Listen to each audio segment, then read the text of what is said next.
उसको एक बहुत अच्छा रूप दिया जाएगा। कुछ समय के बाद आप देखेंगे कि प्रॉपर एक रिसेप्शन रूम हर थाने में है, वहाँ पर एक फर्नीचर भी रहेगा। वो परियोजना अभी जल्द ही आपके सामने आएगी। वैसे भी आम जनता से थानाध्यक्ष को या पुलिस पदाधिकारियों के हर लेवल के पुलिस पदाधिकारियों को समन्वय बनाकर रखने का और उनसे सहयोग लेने का और उनके द्वारा प्राप्त सूचनाओं को ग्रहण करते हुए वेरीफाई करते हुए कार्रवाई करने का निर्देश पहले ही दिया जा चुका।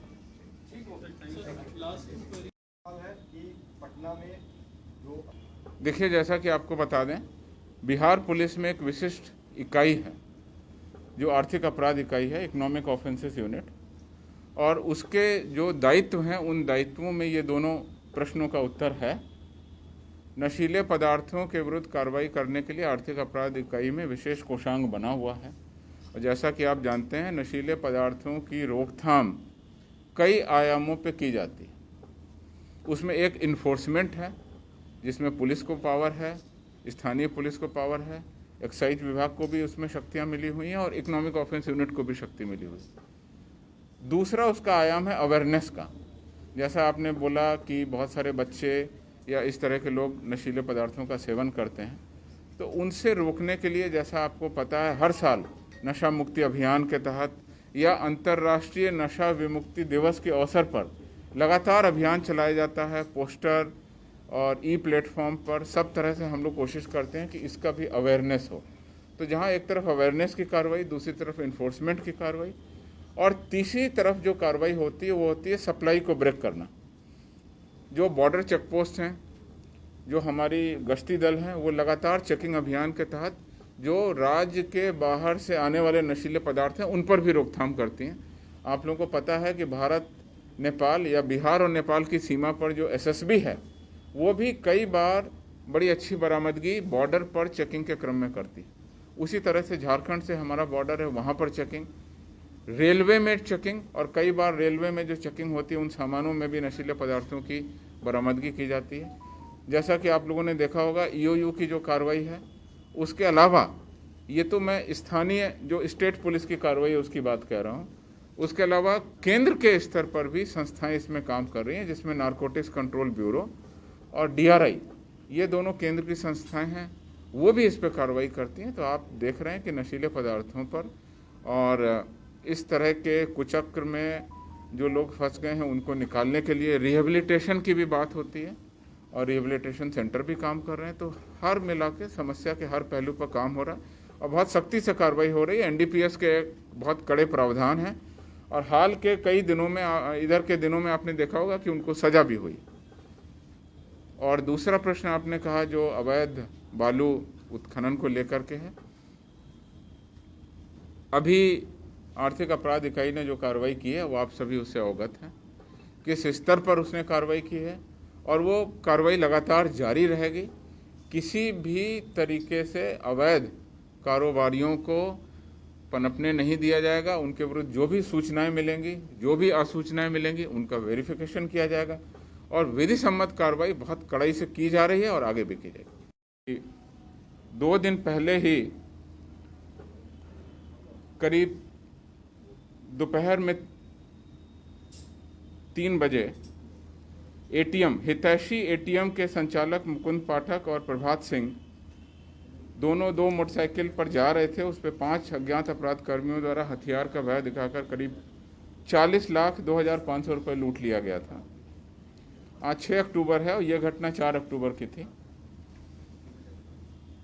48 घंटे के अंदर ही इसका उद्भेदन कर लिया गया। ये घटना जो दर्ज हुई थी उस संबंध में मढ़ौरा थाना कांड संख्या 573/21 दिनांक 4 अक्टूबर 2021 धारा 395 जो डकैती की धारा है उसके अंतर्गत दर्ज किया गया।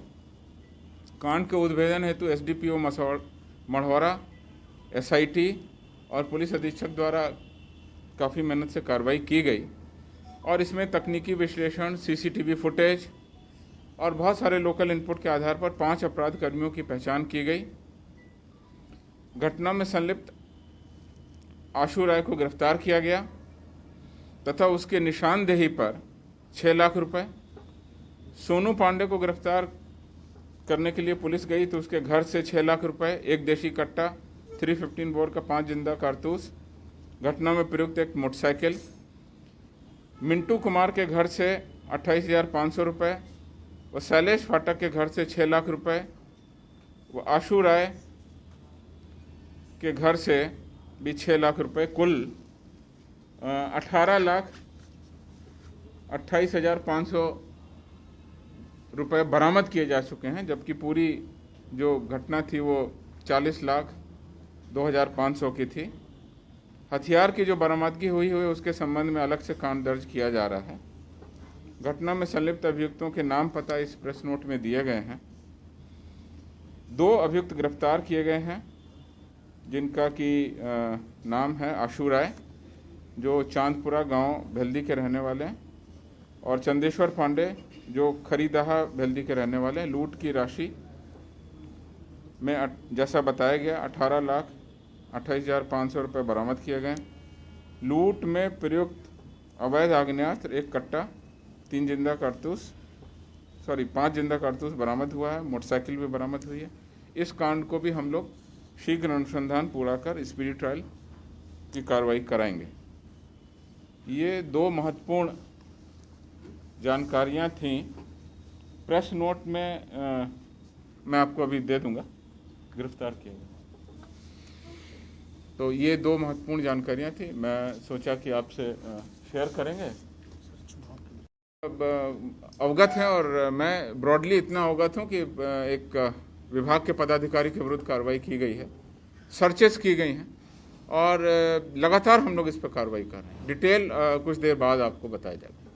सर, भागलपुर के वीडियो वायरल हुआ, उसके आधार पर पुलिस ने संज्ञान लिया, और जैसा आपको पता है घटना कहीं की भी हो सकती है, राज्य के बाहर की भी हो सकती थी।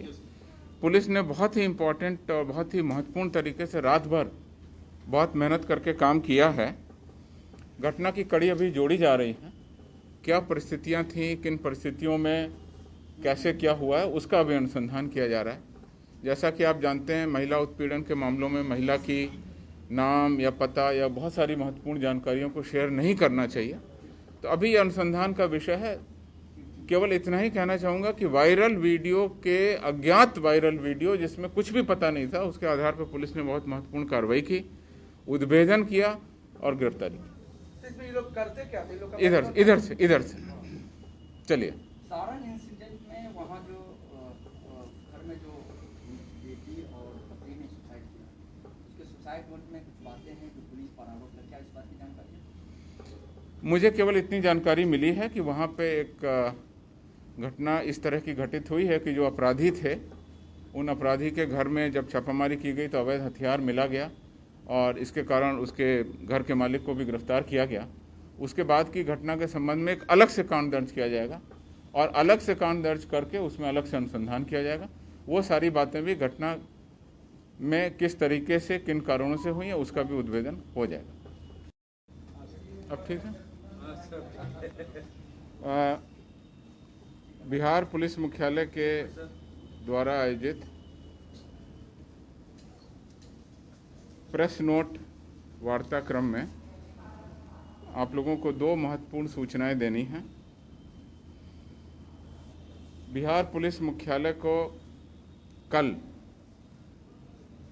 देर शाम को सोशल मीडिया मॉनिटरिंग के क्रम में ट्विटर पर बिहार पुलिस को टैग करते हुए एक वायरल वीडियो पोस्ट किए जाने की जानकारी मिली, जिसमें एक व्यक्ति के साथ मोटरसाइकिल से जा रही महिला के साथ कुछ अज्ञात युवकों द्वारा अभद्र, अश्लील और आपत्तिजनक हरकत करते हुए मारपीट की जा रही थी। वीडियो बहुत छोटा था।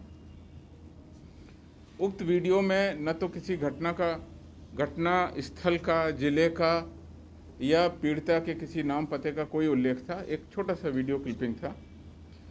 उसको मिलते ही जो पुलिस मुख्यालय की टीम है उसके द्वारा सभी पुलिस अधीक्षकों को, सभी जिलों को अविलंब उसका सत्यापन करने और कार्रवाई करने का निर्देश दिया गया, ताकि वायरल वीडियो में घटना स्थल, पीड़िता या आरोपियों के बारे में कोई महत्वपूर्ण सुराग मिल सके।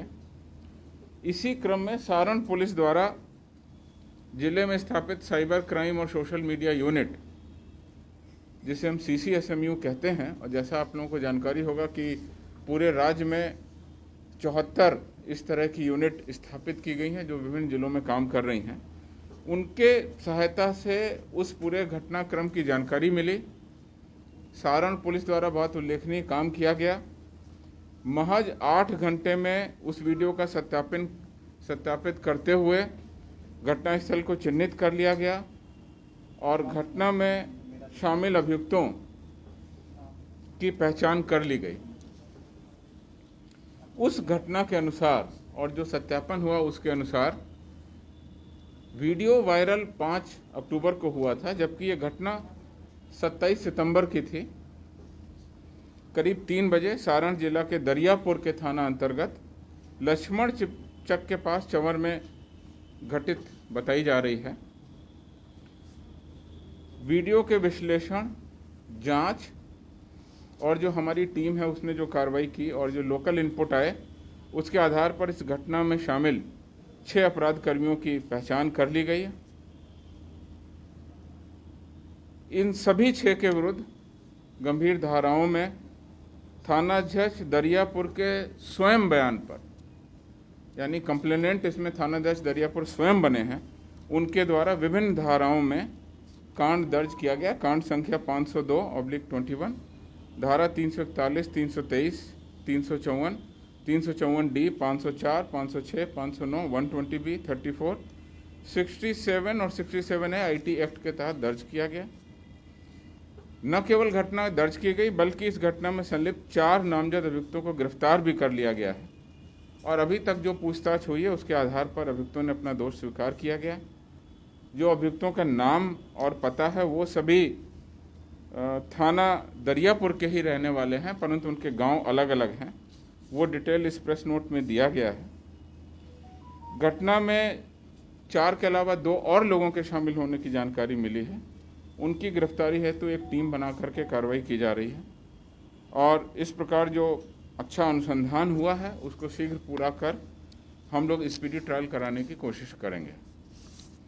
ये एक पहली घटना थी। और दूसरी, आपका ये कहना कि राजधानी में, पटना में या आसपास अपराध बढ़ा, मैं इससे सहमत नहीं हूँ। हाल के दिनों में न केवल अपराध में गिरावट हुई है बल्कि पुलिस के द्वारा बहुत सारे मामलों का उद्भेदन भी किया गया है।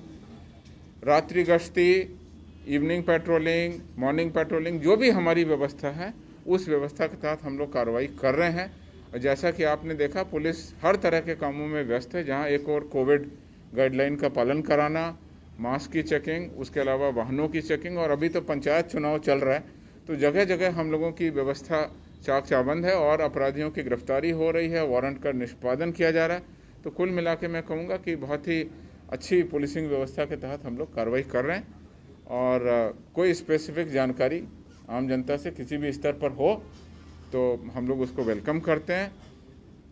पुलिस मुख्यालय स्तर पर भी मैं आपको केवल सूचना दे रहा हूं कि हम लोग शीघ्र ही एक बृहद तरीके से सोच रहे हैं कि प्रेस मीडिया कोषांग का गठन किया जाए, जिससे आप लोगों को और भी सूचनाएं ससमय मिलती हैं। मामलों में सामान्यतः उस परिवार का जो गृह जिला है या गृह थाना है, वहाँ के डीएम एसपी से सबसे पहले कांटेक्ट किया जाता है, जिससे उनके परिवारजनों तक सूचना पहुँच जाए। मुझे ऐसी जानकारी मेरे स्तर पर नहीं आई है। मैं इस सूचना को उनके लोगों तक या उनके लोगों को कश्मीर पुलिस के लोगों से कांटेक्ट कराने की बात करूंगा और सीनियर एसपी भागलपुर और डीएम भागलपुर का अवगत करा दिया जाएगा। निश्चित रूप से ऐसे मामलों में एक प्रक्रिया बनी हुई है कि सबसे पहले लोकल पुलिस को सूचना दी जाए, तो उनको सूचना हो सकता है मिल गई हो या हो सकता है नहीं भी मिली हो, उसका हम आदान प्रदान कर लेंगे।